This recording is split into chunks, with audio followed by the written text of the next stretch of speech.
자, 다 시작할게요. 네, 이제 파동과학하고 현대물리를 같이 나가거든요. 네, 기하공학 파트에서는 좀 했었고, 파동과학 같은 경우는 이제 전자기하 파트를 기본 베이스로 하는 거니까 좀 잘 알아두시고요. 이런 형식으로 갈 거예요. 알겠죠? 기본하고, 간섭하고, 그 다음에 해절, 그 다음에 평관 가고, 그 다음에 이제 기타 응용 같은 경우 갈 거거든요. 그래서 파동은 이제 간섭 회절이 기본이에요. 기본 베이스고 어떻게 나왔는지를 좀 보시면 파동 같은 경우는 거의 간섭 회절이 다 나왔습니다. 아셨죠? 네, 다 간섭 회절 나왔고요. 뭐 작년에는 이제 마일클슨 간섭계 나왔는데 단톡방에 제가 작년에 같은 경우는 마일클슨 간섭계는 나올 것 같다고 단톡방에 올려드렸어요. 알죠? 네, 아시는 분은 아실 텐데 왜냐면 이유는 네, 그때 한번 설명드렸죠. 이게 블랙홀 측정하는 게 마이스클래스 간섭계 원리로 측정을 하거든요. 네, 중력파 검출 장치도 거의 비슷해요. 이걸로 측정을 하는데 작년에는 약간 기하광학 같은 그러니까 망원경하고 간섭계가 나왔잖아요. 네, 거의 대놓고 그냥 노벨상 파트 받는 파트 형식으로 나왔어요. 기사 같은 것도 잘 찾아보거든요. 논문 같은 것도 있고. 근데 이제 그냥 전형적인 좀 파동적인 면은 좀 아니죠. 보통 이제 그러니까 올해는 이제 간섭 회절 파트로 좀 돌아올 가능성이 커요. 재작년 같은 경우 이준솔릿의 대표적으로 이제 완전히 기본을 물어봤죠. 재작년 같은 경우는 네, 재작년에는 파동의 기본적인 거 물어봤고요. 그래서 여러분들이 흐름 같은 걸 좀 이렇게 해가지고 내가 여기서 좀 빠지는 게 없는지 그거 잘 보였으면 좋겠어요. 알겠죠? 네. 그러면은 이제 시작을 할 테니까 자 파동 갈게요. 첫 페이지 같은 경우는 전자기에서 한 거를 이제 보여드렸고요. 그래서 전자기파 같은 경우는 일단 전기장을 기본 베이스로 해요. 아셨죠? 전기장 같은 경우가. 자, 그러면은 우리는 이제 뭐를 할 거냐면, 이거를 뭐 전자기파를 그러니까 맥스웰 방정식을 푸겠다라는 게 아니라요. 이거 하면은 전기장, 자기장 이제 파동 방정식이 나오는데, 전기장.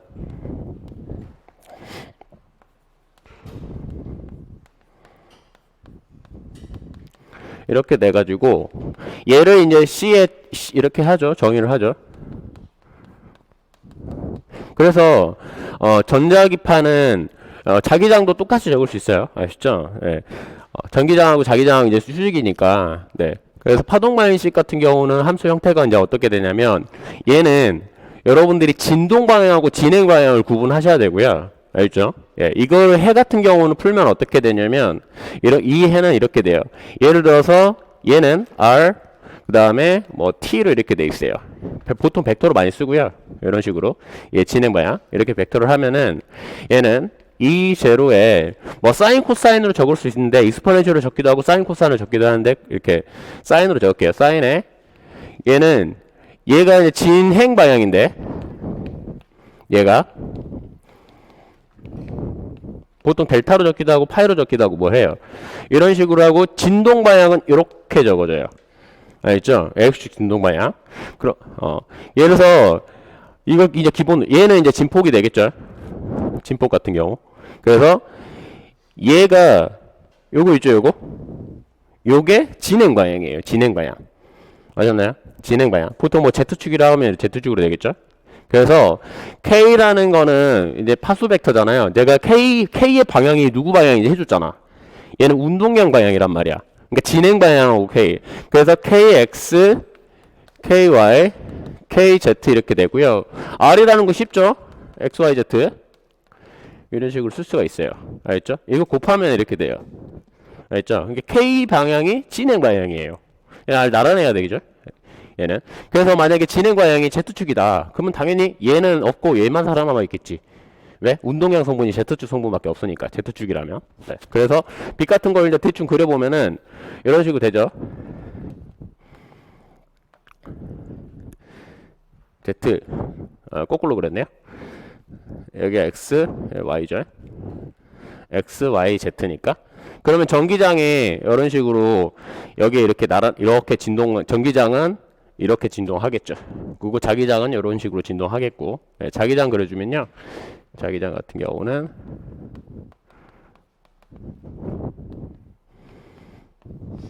사인으로 적어줘도 되고요. 익스파는 적어줘도 되고 뭐 맘이에요. 얘는. 그래서 뭐 전자기파 파동에서는 기본적인 건 좀 했으니까 우측 진행파 해주면 했죠.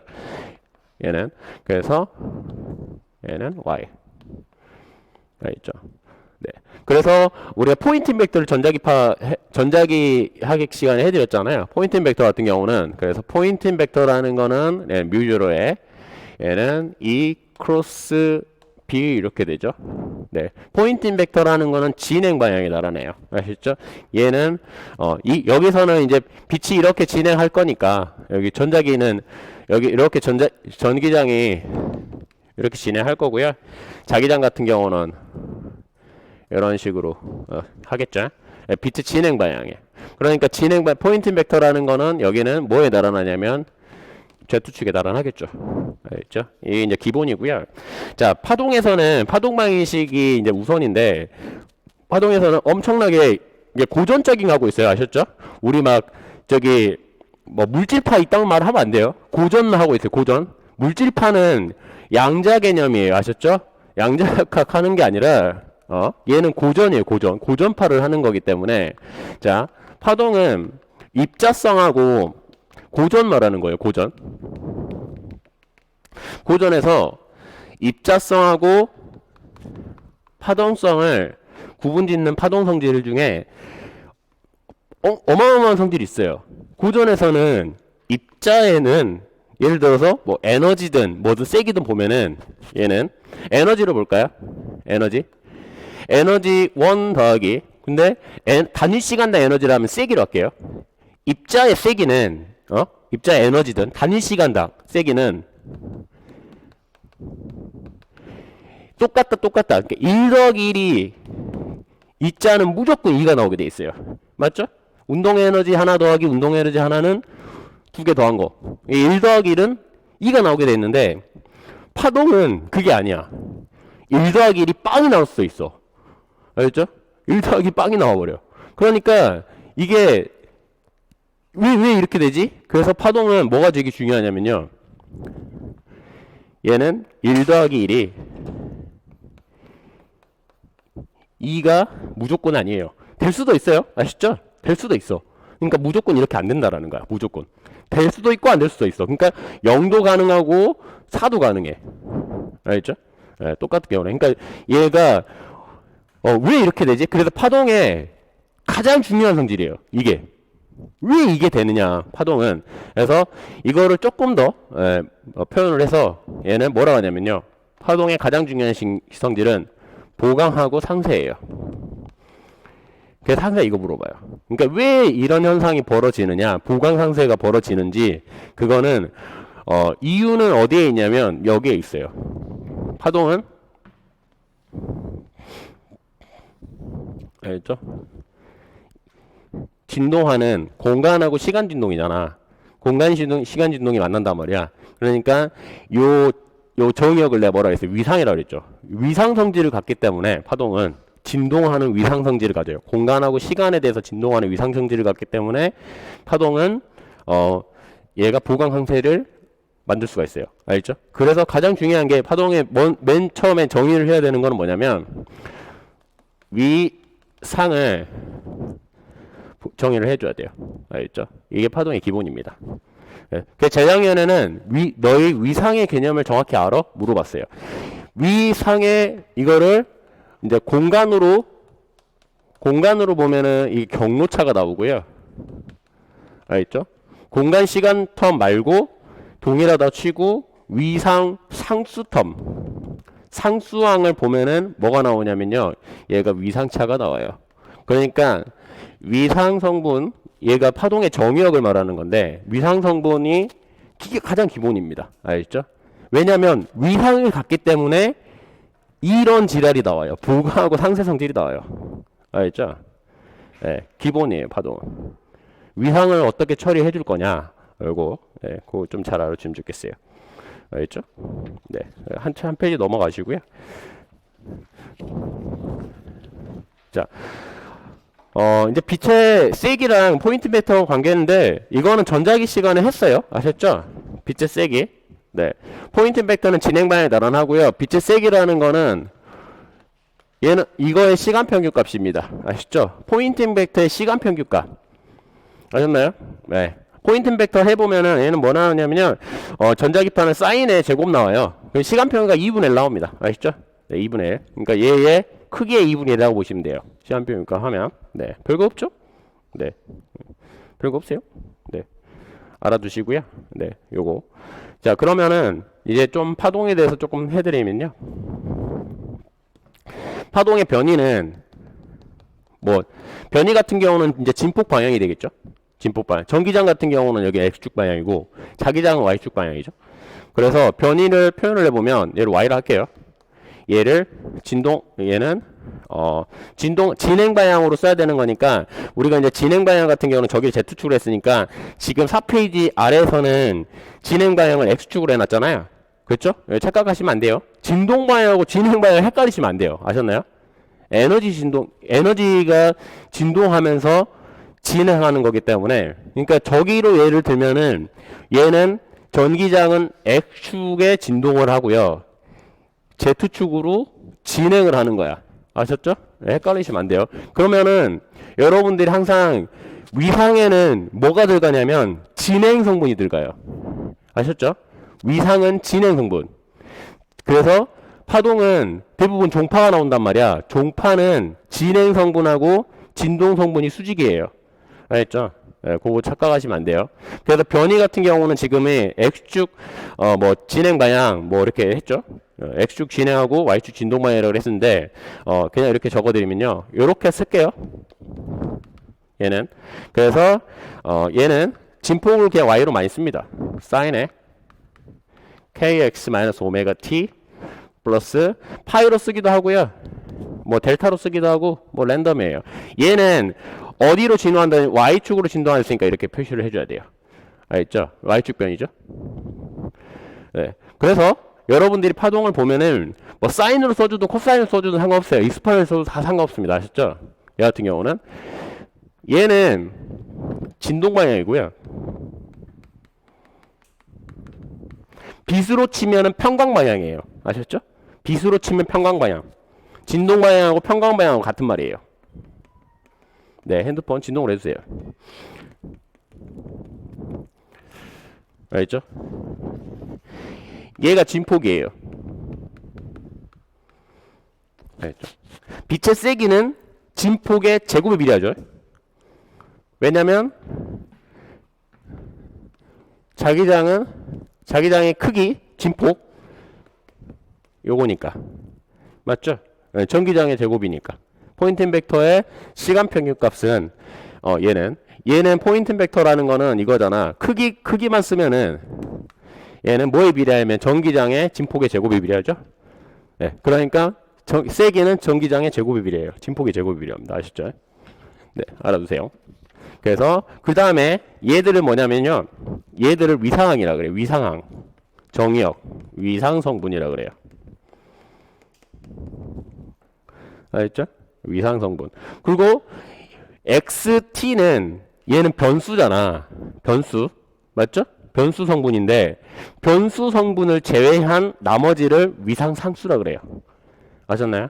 네, 파에 요거를 위상 상수. 예. 정의학이라고 왜 안 하냐면 변수가 두 개인 그러니까 얘 함수 삼각함수잖아. 예, 삼각함수의 익스포넨셜 코사인 다 똑같은 말입니다. 아셨죠? 예, 이 정의역에 변수가 여러 개인 거를 위상이라 그래요. 위상. 아셨죠? 위상. 정의역. 예, 정의역. 그러니까 여러분들이 그 집합 배울 때 정의역, 함수 배울 때 정의역 있죠? 예, 근데 정의역 할 때는 한 집합만 했잖아. X에서 Y로 가는 거 있잖아. 근데 얘는 정의역이 두 개야. 시간하고 공간. 알겠죠? 시공간으로 몇 개 있는 거를 위상이라 그래요. 아셨죠? 변수 두 개인 걸. 위상 상수, 위상 성분. 아셨나요?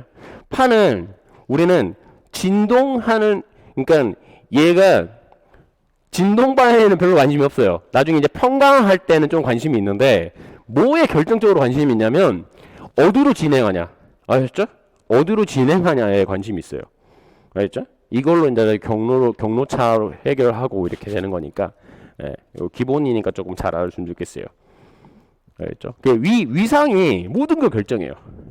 알죠? 파의 속력도 결정하고요. 파는 속력이 두 가지 성분이 있어요. 얘는 5페이지로 오세요. 파는 파동에서 했는데 속력은 진동 속력이 있고요. 진행 속력이 있어요. 진동 속력은 뭐냐면 변이가 진동하는 속도. 별로 관심이 없어요. 아시죠? 진동 속력이라는 거는 V의 진동이라는 거는 dt분의 dy예요. 알겠죠? 요거 별 관심이 없어요. 네? 별로 관심이 없다. 얘는 언제 관심이 있냐? 언제? 조화 진동자일 때. 알죠? 조화 진동자일 때 관심이 있어요. 네? 얘는 근데 진동 속력은 별로 관심이 없어요. 파할 때는. 파는 우리가 얼마나 빨리 진행을 하냐, 그거에 관심이 있어. 네, 진행할 수 맞잖아. 빛이 이렇게 진행하는 거에 관심이 있어요. 알겠죠? 네, 진동하는 거 별로 관심 없어요. 그래서 진행 속력은 누가 움직이냐면 진행 속력 같은 경우는 이제 얘는 뭐 가속 이런 거 안 합니다. 아셨죠? 등속으로 해요. 등속. 잘 보세요. 예를 들어서 시간이 t가 0초일 때 이렇게 한다 할게요. 살짝 흘렀어. 여기는 지금 진행 x축으로 하니까 x로 이렇게 할게요. 여기 y고요. 시간이 t가 0일 때고요. t가 살짝, 아주 살짝 델타 t만큼 움직였을 때 이렇게 갔대요. 일단 오른쪽으로 움직이잖아요. 누가 움직이냐면 얘는 그 광자로 헷갈리시면 안 돼요. 아셨죠? 얘는 빛의 이중성 이렇게 말고 그냥 고전적으로 바라보면은 파는 우리 물결할 때 배가 이렇게 가만히 있으면 바람 불지 않으면 진동하면 어떻게 돼? 제자리에 있잖아. 물이 이동하는 게 아니라고. 물이 진동을 해요. 호수에다가 돌 땅 떨어뜨리면 물결이 퍼지잖아. 호수가 이렇게 물이 이렇게 바깥으로 밀려나는 게 아니잖아. 그쵸? 진동이 퍼져나가는 거잖아요. 그러니까 진동 방향으로 에너지가 퍼져나가는 거야. 포인트 벡터 에너지가. 아시죠? 우리는 진행 속력이라는 거는 에너지가 퍼져나가는 거예요. 아시죠? 네, 물이 퍼져나가는 게 아닙니다. 아셨나요? 네, 요거. 그래서 우리는 진행 속력은 뭐에 나타나냐면 에너지의 방향에 나타나요. 알겠죠? 에너지 흐름 방향에 나타납니다. 그래서 얘는 위상이 움직이는 거예요. 아셨나요? 위상. 이해가시죠? 위상. 얘 같은 경우는. 그러면 얘들은 위상은 어떻게 되냐면 잘 보세요. 여기 최고점만 하면은 자 하얀색을 T1일 때 할게요. T1. T일 때 할까요? T일 때 그리고 이때를 노란색을 T 플러스 DT라고 해도 되고 델타 T라 해도 되고 어차피 등속이니까 예, 델타 T라 할게요. 알겠죠? DT라고 해도 되고 델타 T라 해도 되고 아주 짧은 시간 동안. 그러면 여기다 넣어보면 어떻게 되냐면 얘는 K는 X는 여기를 X라 하면요 얼마만큼 움직였냐면 X 플러스 델타 X만큼 움직였죠? 델타 X만큼 움직였어. 델타 X만큼. 맞나요? 넣어보면 어떻게 되느냐 얘는 K의 X 마이너스 오메가 T 더하기 파이는 얘가 2분의 파이였는데 시간이 흘렸을 때 또 위상이 2분의 파이야. 2분의 파이 위상이 2분의 파이로 이렇게 이동했죠? 여기 2분의 파이잖아. 최고점이니까. 여기도 2분의 파이. 얘가 K의 X 플러스 델타 X 마이너스 오메가의 T 플러스 T1 아이고 델타 T 플러스 파이 이렇게 돼요. 맞죠? 네. 그러면 얘 날려버리면 이렇게 되죠? 네. 그리고 파이도 날라가고 맞나요? 네. 그러면은 이때는 우리가 진행 속력을 알 수 있어요. 어떻게 진행 속력을 알 수 있냐? 자, 저기를 하면 어떻게 되냐면 여기만 살아남죠? 자, K의 델타 X 마이너스 오메가의 델타 T는 0 되죠? 맞죠? 0이어야 되잖아. 빼면 이쪽 다 0 되니까. 따라서 얘는 어디 갔냐? K 델타 X는 오메가 델타 T가 돼요. 맞죠? 네. 그러면 이렇게 넘기면은 델타 t분의 델타 x는 k분의 오메가. 아셨나요? 이게 진행 속력이에요. 그래서 오메가 kv가 여기서 형성됩니다. 아셨나요? 이렇게 이게 진행 속력이에요. 진행 속력. 오메가 kv. 그리고 얘를 좀 해보면은 오메가는 이거잖아요. 얘는 2파의 f고 k라는 거는 얘 같은 경우는 람다분의 2파이잖아. 그래서 람다 f v는 람다 f 진행 속력. 여기서 이게 파동 기본이에요. 알겠죠? 네, 파동. 또 이렇게 써도 되고 t분의 람다. 한 파장만큼 갈 때 한 주기가 걸린다. 예, 기본이죠. 예, 물원 물체에서 배우잖아요. V는 람다. 그래서 파동은 V는 물원 가르칠 때, 물투 가르칠 때는 V는 람다 F가 파동의 기본이다 라고 하지만 이 파동을 시작부터 좀 할 때는 진행 속력, 위상이 움직이는 속력이에요. 아셨죠? 위상 속력. 알아두세요. 이건 기본이에요. 알겠죠? 오메가 KV는 기본으로 깔고 갑니다. 아셨죠? 이게 진행 속력이다. 진행 속력. 알아두세요. 이해가시죠? 위상 성분. 왜냐하면 왜 위상이 중요하냐면 위상항 때문에 보강상세라는 성질이 생겨요. 맞잖아. 그러니까 이상한 거야. 1 더하기 1을 했는데 사라진대. 이게 되게 웃기잖아. 그러니까 항상 파동은 간섭 회절을 물어볼 수밖에 없어요. 알겠죠? 너무 신기하잖아. 네? 더해서 보강도 만들 수 있고 상세도 만들 수 있어요. 맞죠? 네. 그래서 얘를 되게 신기한 겁니다. 알아두세요. 진행 속력. 진동 속력은 별로 관심이 없어요. 파동할 때 진동 속력은 별로 관심 없다. 그래서 이게 파동의 진행 속력 있죠? V의 진행. 이제부터는 V로 쓸게요. V는 얘는 K분의 오메가는 람다 F. 이게 파동의 기본입니다. 아셨죠? 이걸 파동의 기본이라 그래요. 파동은 무조건 이성질 만족해야 돼요. 아셨나요? 파동은 알아두세요. 네. 오메가는 KV, V는 람다 F. 이거는 다 알아두세요.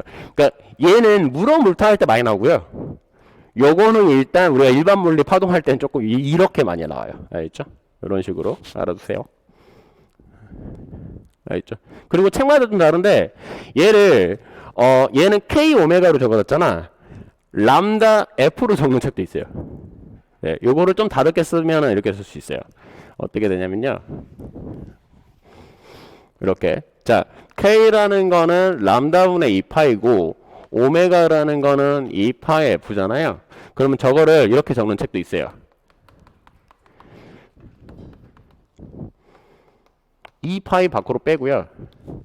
얘 같은 경우는 람다분의 X 마이너스 FT 그 다음에 플러스 파이 플러스 뭐 델타로 적을까요? 이렇게 적는 책도 있어요. 아시죠? 뭐 밖으로 빼갖고 델타 적는 경우도 있고 알겠죠? 네, 어차피 상수니까 이렇게 적는 책도 있어요. 이해가시죠?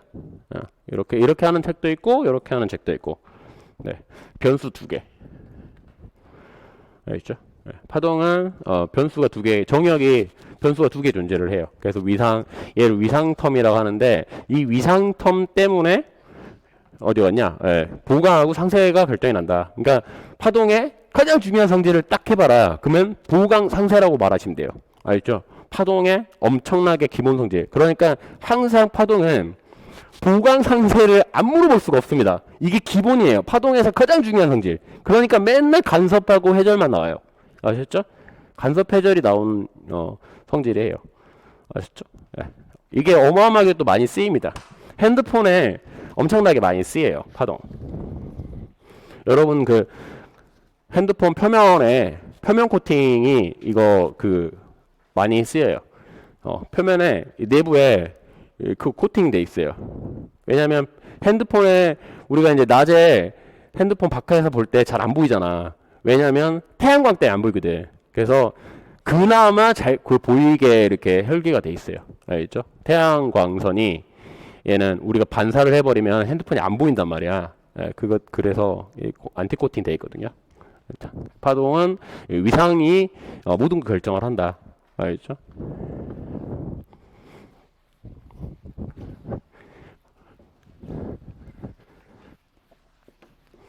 네, 기본 성질 좀 잘 알아두시고요.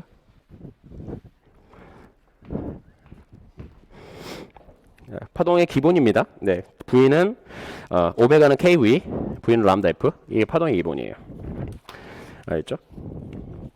그리고 이제 빛으로 좀 와보면 우리가 파동강을 하니까 빛의 표현인데 보통 빛 같은 경우는 익스포넨셜을 많이 씁니다. 자, 전기장을 이렇게 쓸게요. 얘는 E0인데 저는 전기장을 X축으로 표현을 할게요. E0에 얘는 익스포넨셜에 I에 K R 마이너스 오메가 T 뭐 KZ 이렇게 써도 되죠. 네, 이렇게 쓰고요. 여기에 뭐 위상상수 텀 있어도 되고 없어도 돼요.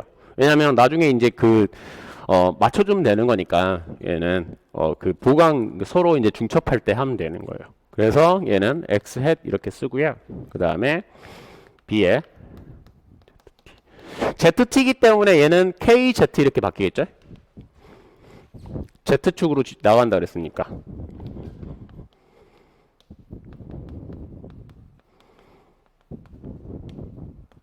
이런 식으로 하시면 돼요. 그래서 이 정의역은 진행 방향 시간 알려주는 거예요. 왜냐면 이게 정의역이잖아. 정의역, 진동 방향이 아닙니다. 아셨죠? 정의역이에요. 정의역이 진행 방향을 알려줘요. 알아두시고요. 네. 그래서 우리가 이제 에너지 보존 법칙 써보면은 이건 뭐 그렇게 중요한 건 아닌데 여러분들 거의 대부분 평면파밖에 안 다룰 테니까 얘는 P라는 거는 세기 곱하기 I죠. 얘는 맞죠? P. 왜냐면 얘는 단위 시간당 에너지 맞죠? 얘는 단위 시간당 단위 면적당 에너지. 그럼 면적을 곱해주면은 당연히 세기가 얘가 되겠잖아. 그렇죠? 출력이 되잖아. 출력. 그러면은 얘는 내가 세기는 뭐에 비례한다 그랬어요? 전기장의 제곱에 비례한다 그랬죠? 전기장의 진폭의 제곱에 비례하고 면적이에요. 그래서 자, 평면파 구면파가 있고 원통형파가 있는데요. 여러분들은 걱정 안 하셔도 되는 게요. 거의 대부분 평면파밖에 안 들어오기 때문에 네, 크게 뭐 걱정 안 하셔도 돼요. 평면파 같은 경우는 전기장이 쭉 나가는데 평면이 이렇게 쭉 이렇게 평면하고 전기장은 수직성 분리로 돼 있잖아. 평면이. 그쵸? 이렇게. 그래서 얘는 평면이 그냥 A예요. 아셨죠? 그래서 평면파 같은 경우는 전기장의 진폭이 그냥 상수예요. 상수. 알겠죠? 전기장의 진폭이 상수. 얘는. 네. 그리고 구면파 같은 경우는 뭐가 되는 거냐면 잘 보세요. 구면파는 면적이 4파이R의 제곱이에요. 평면은 면적이 공간에 대해서 없잖아. 그냥 상수자, 평면이 A가 그냥 상수잖아. 이렇게 쭉 돼 있잖아. 그쵸? 평면은. 그래서 구면파 같은 경우는 4파이R의 제곱. 맞죠? 굴러싸잖아. 구면파는. 거리 아래 떨어져 있을 때. 그렇기 때문에 이걸 곱해보면은 전기장의 진폭은 뭐에 비례해야 되면 R분의 1에 비례해야 돼요. 원통형파 같은 경우는 면적이 2파이RL이죠. 그렇죠? 그럼 이 원통형 중심으로부터 멀어지면 멀을수록 얘는 R에 비례하기 때문에 전기장의 진폭이라는 거는 루트 R분의 1에 비례해야 돼요. 그래서 광학책에 보면 맨 처음에 이거 정의해요. 평면파, 구면파 뭐 이렇게 정의하는데 이런 식으로. 근데 여러분들 별로 걱정 없다. 왜? 평면파밖에 안 나온다. 거의 대부분. 알겠죠? 네. 그래서 다 일정하게밖에 안 나와요. 네, 별 걱정 안 하셔도 돼요. 이해 가시죠? 요게 별거 없어요.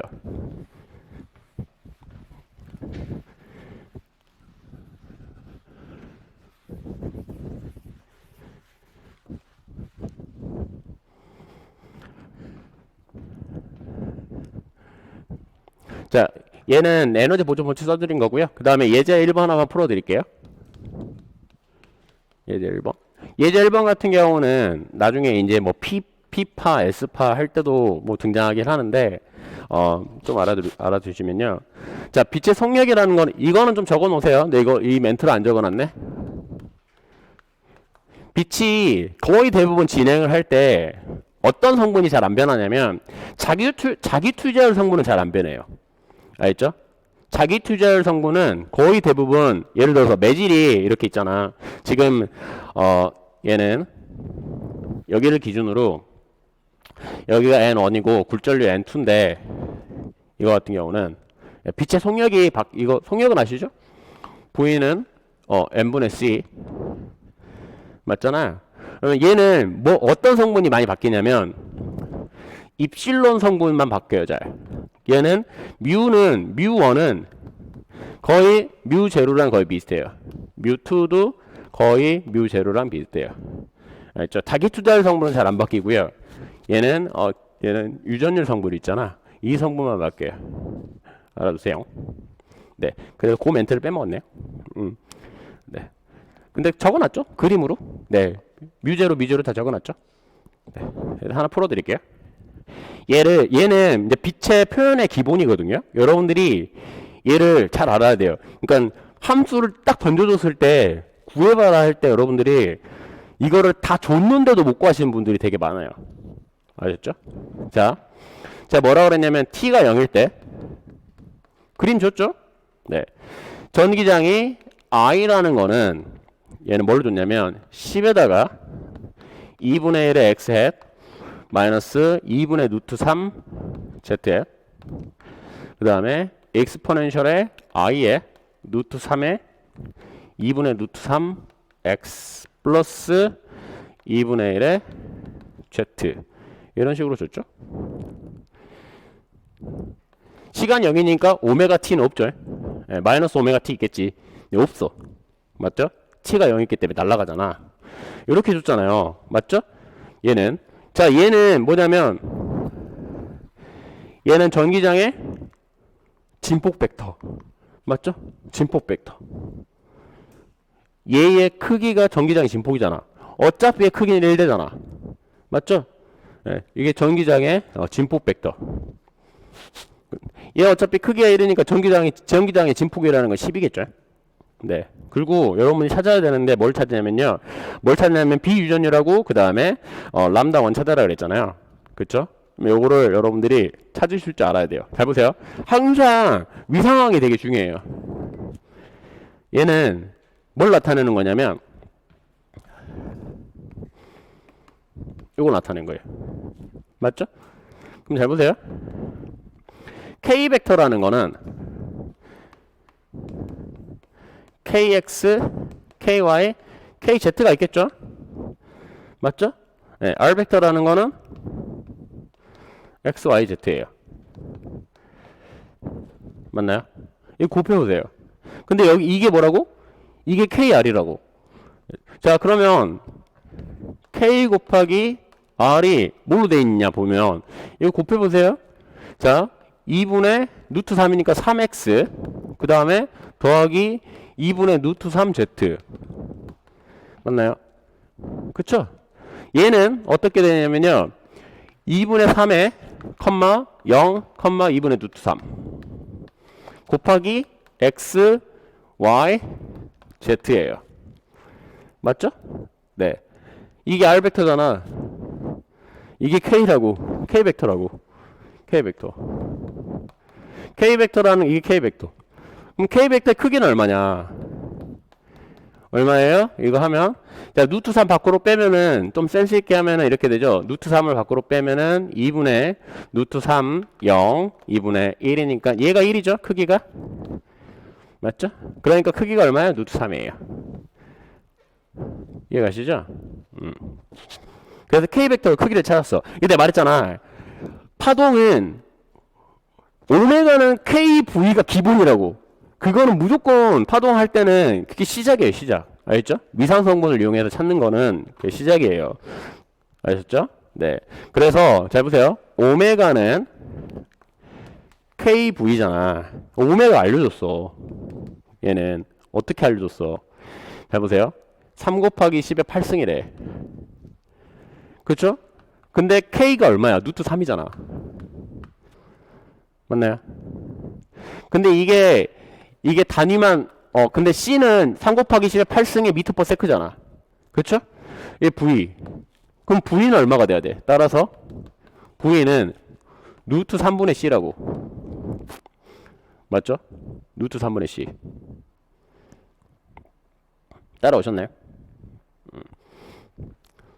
루트 3분의 C니까 우리는 C는 어떻게 되냐면, 잘 보세요. 요 팩터를 잘 보면은 얘는 어떻게 되냐면, 이 항이 우리가 뭐냐면 비유전율 쪽에 넣어보면은 C라는 거는 이렇게 돼 있죠. 맞나요? 네. 그리고 V라는 거는 이렇게 돼 있죠.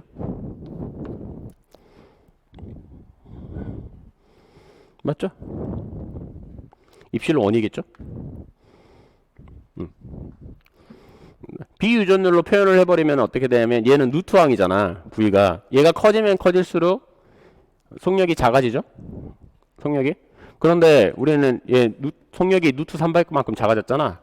따라서 그럼 비유전율은 입실론 R1은 3이 되겠죠. 그리고 항상 기본인 거 얘는 오메가는 KV는 그 기본으로 나와요. 오메가는 KV. 알죠? 얘는 기본. 그리고 V는 람다 F 써도 되죠? V는 람다 F. 여기서 오메가를 알기 때문에 얘를 좀 고치면 어떻게 쓸 수 있냐면, 자, 2파이분의 람다 오메가. 맞죠? 왜? 오메가는 2파 F니까. 맞나요? 자, 그러면 얘가 뭐냐면 얘는 루트 3C. 그렇죠? 2파이분의 람다. 그리고 오메가는 얼마예요? 얘는 3 곱하기 10의 8승. 단위가 이렇게 똑같죠? 그럼 넘기면 어떻게 되냐면, 따라서 람다라는 건 루트 3분의 2파이 미터가 되겠죠. 이해하세요? 이걸 줬을 때 여러분들이 많이 못 찾으신 분들이 많더라고요. 알죠? 이게 기본이거든요. 위상을 줬을 때. 네. 알아두시고요. 이게 시작이니까 네, 좀 잘 알아두세요.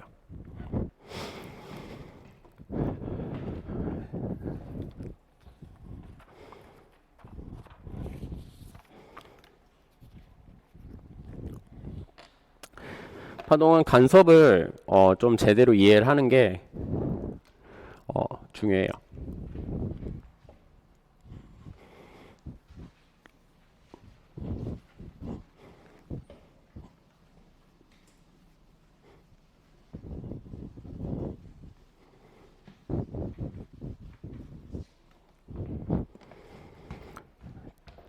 자, 8페이지로 오세요. 간섭하고 해결을 해드릴 테니까.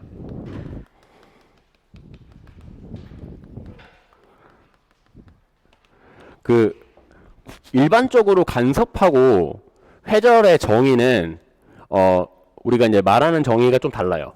그러니까 실전에서 써먹는 정의랑 말하는 정의가 좀 틀려요. 원래 정확한 정의는 간섭이라는 건 뭐냐면, 얘는 2개 이상의 파가 중첩되어 상쇄 보강을 일으키는 현상이에요. 이거를 간섭이라고 그래요. 아셨죠? 그래서 중첩은 슈퍼포지션이거든요. 중첩의 부분 집합이 간섭이에요. 알죠? 중첩의 부분 집합. 중첩이 있고요. 간섭은 인터퍼런스죠. 중첩은 슈퍼포지션이고. 그러니까 중첩이 된다고 무조건 보강 상쇄가 일어나는 게 아닌데, 중첩인데 보강하고 상쇄가 일어나는 놈들만 간섭이라고 그래요. 알겠죠? 네, 간섭의 부분 집합이에요. 네, 중첩돼서 상쇄랑 보강, 이게 제일 키포인트죠. 상쇄 보강이 무조건 일어나야 돼요. 간섭 현상. 회절이라는 건 뭐냐면, 진행하는 파가 얘는 새로운 뭐 틈을 만나서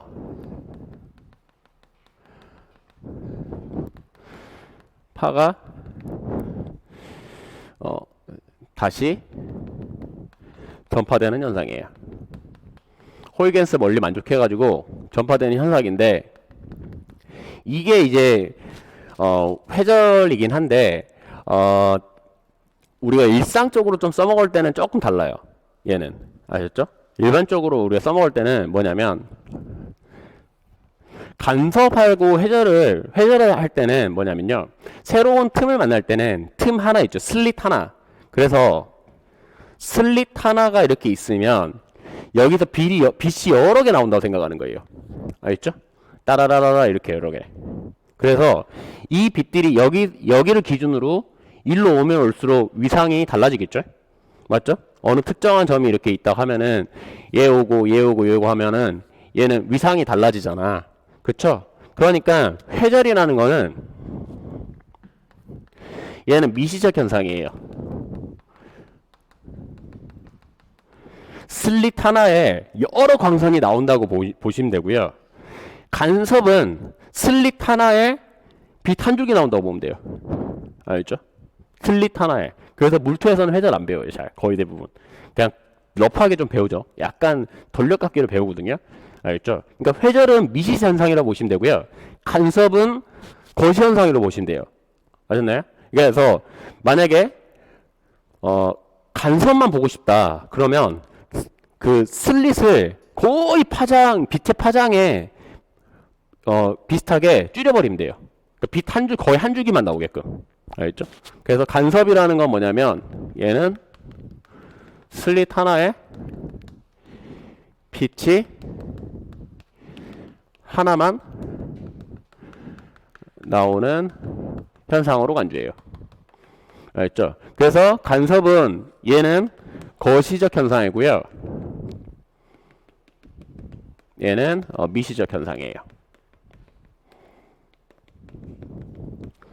알겠죠? 이 두 개를 이제 믹싱해서 봐요. 그래서 나중에 이제 다음 시간에는 금요일 날은 이걸 풀어드릴 텐데, 회절하고 간섭이 서로 이게 분할이 되거든요. 곱하기 꼴이 돼요. 그래서 그거를 제대로 이제 적분해갖고 풀어줄 수 있는데 조금 돌려서 이렇게 할 수도 있어요. 그래서 여러분들이 이제 어떤 식으로 하냐면요, 예를 들어서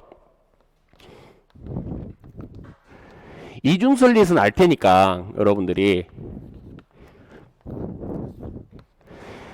자 S1 슬릿 1 슬릿 2인데, 만약에 여기서 빛이 졸라 여러 개 나올 수 있다라고 하면은 얘는 회절까지 같이 보는 거 아셨죠?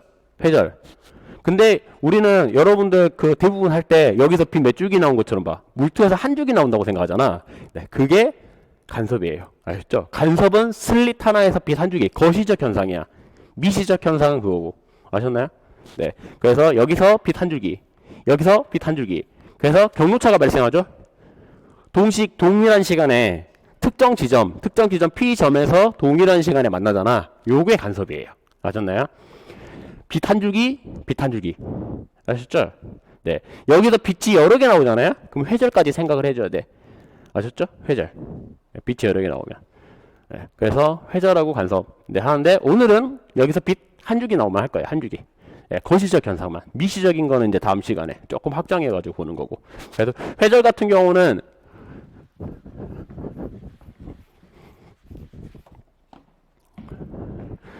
슬릿 하나가 있잖아요. 이렇게 빛 여러 개 나오잖아. 그러면 여기에 회절 무늬가 생겨요. 평면파를 쐈는데, 여기 이제 벽이고요. 여기야 벽이야. 평면파를 쐈어. 만약에 고전이라면 여기에는 무늬가 어떻게 나와야 되냐면 이런 무늬밖에 안 나와요. 맞죠? 이거 그냥 검은 거 이렇게 여기서 쐈으면 만약에 파동이 아니라면 맞잖아. 여기서 총알 막 쏘면 여기밖에 안 찍히겠잖아. 그런데 우리는 이제 여기서 빛이 평면파가 있는데 여기서 전파원처럼 이렇게 구면파처럼 이렇게 활동을 해요. 쭉쭉쭉 퍼져나가. 여기서는 이제 반사를 해버리고 예? 그러니까 요만한 새로운 파원을 형성을 해서 이렇게 나오거든요. 그러면 어떻게 되냐면 얘는 슬릿 하나에 여러 개 빛이 나온다고 하면은 얘는 회절 무늬가 생겨요. 아셨죠? 회절 무늬는 새로운 파, 여기가 새로운 평면파가 바뀌었죠. 얘는 요런 파원이잖아. 요런 파원을 만들기 쉬워. 어떻게? 물에다가 요만한 막대기 딱 떨어뜨리면 되잖아. 평면파는 어떻게 만들어? 졸라 긴 막대기를 딱 떨어뜨리면은 평면파, 파도가 이렇게 나란하게 트겠죠? 맞죠? 구면파는 어떻게 만들어? 돌 뚱 떨어뜨리면은 구면파 이렇게 형성되죠? 예. 막대기를 애매한 걸 딱 떨어뜨려. 요만한 걸 딱 떨어뜨려. 그러면은 이런 파가 형성되잖아. 맞죠? 이런 파. 네. 그래서 새로운 평면파가 아닌 새로운 파가 이렇게 나와서 여기서 이제 회절 무늬가 생기는데 얘는 위상체 때문에 생겼잖아. 그쵸? 그러니까 좀 정확히 말해서는 평면파를 다른 파로 바꿔주는 거를 회절이라 그래요. 새로운 틈을 만났잖아. 이상한 틈을 만났어. 일부는 반사하고 일부는 해. 통과를 해. 근데 얘는 평면이 아니라 요런 파가 요런 게 이 파원이 돼 버리잖아. 맞죠? 그러니까 평면파든 뭐든 새로운 그러니까 새로운 걸 바꿔줘. 평면파를 요런 파원 아니면은 간섭은 어떻게 돼? 평면파를 뭘로 바꿔줘요? 전파원으로 바꿔주는 거잖아. 맞죠? 간섭은 슬릿에서 내가 뭐 나온다 해서 한 마리만 나오니까 전파원으로 바꿔주는 거. 그러니까 여기까지가 회절이고요. 회절이 근데 여기서 나오는 빛, 여기서 나오는 빛 다 위상이 틀리잖아.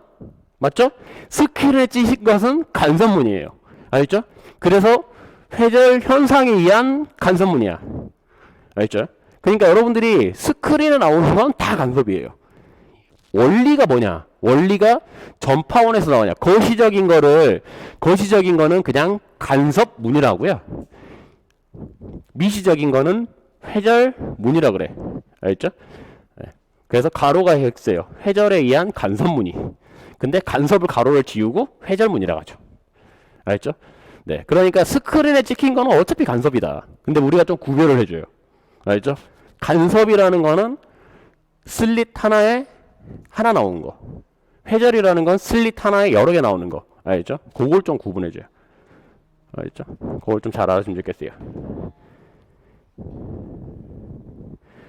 이해가시죠? 그래서 우리는 오늘은 회전을 안 하고요. 오늘 간섭할 거예요. 알죠? 네, 간섭. 네. 그래서 이제 아주 심플하게 물결파 간섭부터 한 다음에 이렇게 확장해 나갈 거거든요. 알죠? 네, 그걸 좀 잘 아셨으면 좋겠고 간섭은 이제 전파원으로 생각하시면 됩니다. 아시죠? 슬릿 하나에 이제 파 하나만 나온다고 생각하시면 돼요. 네, 좀 끊어가겠습니다.